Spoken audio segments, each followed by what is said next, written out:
नमस्कार दोस्तों, आप सभी का स्वागत है आपके अपने YouTube channel study with Prabhakar में। आज के इस वीडियो में सीटेट फरवरी 2026 के लिए हिंदी पेडागोजी के 15 अति महत्वपूर्ण प्रश्नों को देखेंगे, जो प्रश्न आपके एग्जाम के दृष्टिकोण से बहुत ही महत्वपूर्ण है।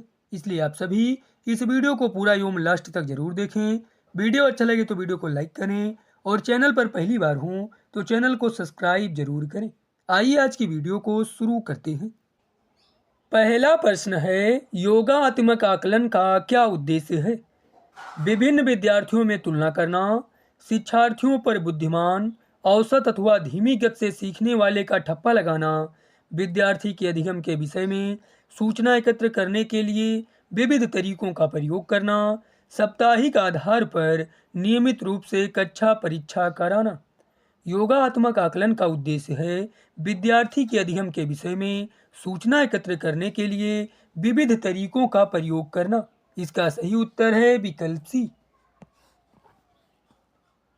एक अध्यापक ने कक्षा 4 में अपने शिक्षार्थियों को एक रोल प्ले द्वारा काम दिया है, जिसमें उन्हें दी गई स्थिति पर अपने विचारों का आदान प्रदान करना है या किस कौशल के संवर्धन पर काम कर रही है। अभिनय, वाचन, लेखन, पठन। इसका सही उत्तर है विकल्प बी, वाचन। शिक्षिका पाठ्य पुस्तक से एक लड़की के बारे में कहानी सुना रही है जो एक चिड़िया की देखभाल करती है और उसे दाना खिलाती है। अचानक से एक लड़का अली खड़े होकर शिक्षिका को बताता है कि किस तरह उसने एक दिन पार्क में घायल पड़ी गिलहरी की रक्षा की। कहानी के प्रति अली की प्रतिक्रिया को किस रूप में वर्णित किया जा सकता है? पठन सामग्री को अपने व्यक्तिगत अनुभव से जोड़ना, शिक्षिका को बीच में रोकना, बोलने का अवसर मिलना तथा यह दिखाना कि यह कक्षा में सक्रिय है, उसकी कक्षा में ध्यान खींचने की प्रवृत्ति। इसका सही उत्तर है विकल्प ए, पठन सामग्री को अपने व्यक्तिगत अनुभव से जोड़ना।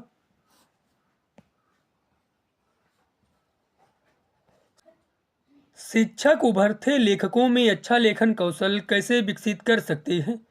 विषयों पर स्पष्ट निर्देश देकर तथा शब्द सीमा तय करके, शिक्षार्थियों के किए गए अच्छे कार्य की प्रशंसा करके तथा उसे आगे और सुधार करने के लिए विशिष्ट टिप्पणी देकर, शिक्षार्थियों को अच्छी लिखाई में लिखने के लिए कहकर, केवल उनकी व्याकरणिक त्रुटियों पर विस्तृत प्रतिपुष्टि देकर।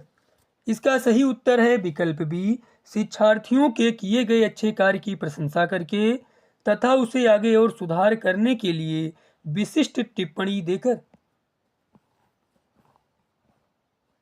कक्षा 1 से बच्चों को पढ़ाने के लिए हमें मौखिक भाषा के विकास पर अधिक ध्यान केंद्रित करना चाहिए। निम्नलिखित में से कौन सा कक्षा अभ्यास कक्षा 1 के शिक्षार्थियों को मौखिक भाषा कौशल में वृद्धि करने हेतु सक्षम बनाता है? बाल गीत गाना, रोल प्ले, व्याकरण खेल, वर्णमाला सीखना। इसका सही उत्तर है विकल्प बी, रोल प्ले। शिक्षकों को कक्षा में पढ़ाते हुए शिक्षार्थियों की मातृभाषा का प्रयोग करना चाहिए, क्योंकि यदि उन्हें उनकी मातृभाषा में पढ़ाया जाएगा तो सभी बच्चे एक समान गति से सीखेंगे। यदि शिक्षार्थी मातृभाषा में सीखेंगे तो वे सभी प्रश्नों के उत्तर देंगे। शिक्षार्थी नई संकल्पनाओं को आसानी से समझ पाएंगे तथा कक्षा में स्वयं को अधिक स्वीकृत अनुभव करेंगे। कक्षा में कम से कम भटकाव होगा। इसका सही उत्तर है विकल्प सी, शिक्षार्थी नई संकल्पनाओं को आसानी से समझ पाएंगे तथा कक्षा में स्वयं को अधिक स्वीकृत अनुभव करेंगे। शिक्षिका ने समूह में भाषा कार्य करने के लिए दिया है। इस समूह कार्य के दौरान शिक्षिका की क्या भूमिका होगी? यह सुनिश्चित करना कि कार्य समय पर प्राप्त हो, इसके लिए उन्हें बार बार समय का ध्यान दिलाना चाहिए। यह सुनिश्चित करना कि विद्यार्थी कक्षा में शोर नहीं करें। यह सुनिश्चित करना कि प्रत्येक की समूह में प्रतिभागिता बने तथा आवश्यकता होने पर उन्हें मदद देने का प्रयास करना। शिक्षिका को सभी समूहों को पूर्णतया स्वायत्तता देनी चाहिए, इसीलिए उसे कुर्सी पर अलग से बैठ जाना चाहिए।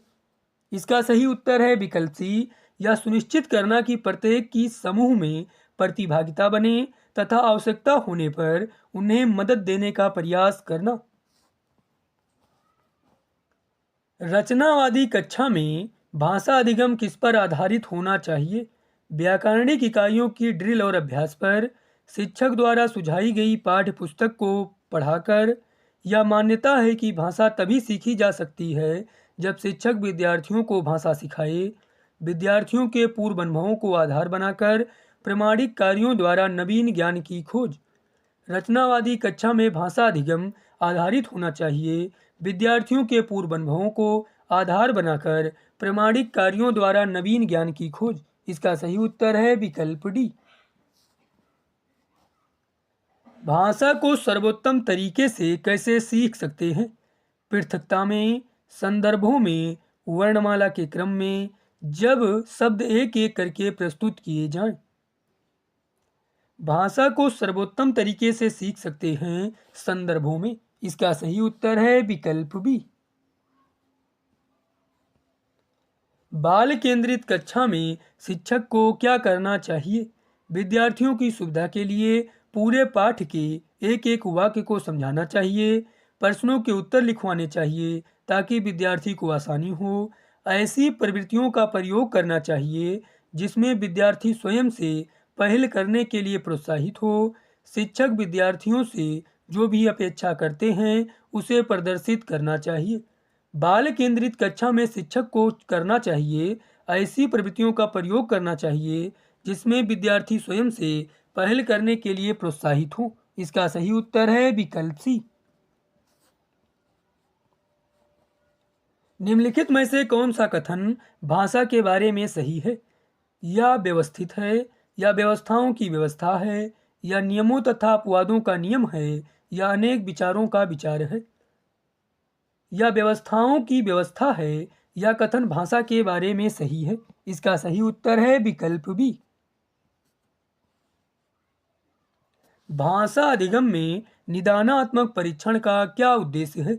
माता पिता को प्रतिपुष्टि देना, विद्यार्थियों की गति तालिका को भरना, संकलनात्मक आकलन के लिए योजना बनाना तथा प्रश्न पत्र तैयार करना। शिक्षार्थी समझ के स्तर पर कहाँ पिछड़ रहे हैं या जानना। भाषा अधिगम में निदानात्मक परीक्षण का उद्देश्य है शिक्षार्थी समझ के स्तर पर कहाँ पिछड़ रहे हैं यह जानना। इसका सही उत्तर है विकल्प डी। पठन अवबोधन किस प्रकार की योग्यता है?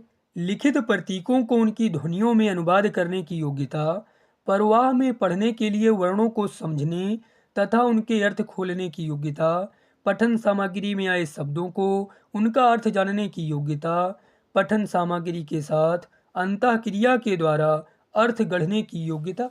इसका सही उत्तर है विकल्प डी, पठन सामग्री के साथ अंतःक्रिया के द्वारा अर्थ गढ़ने की योग्यता।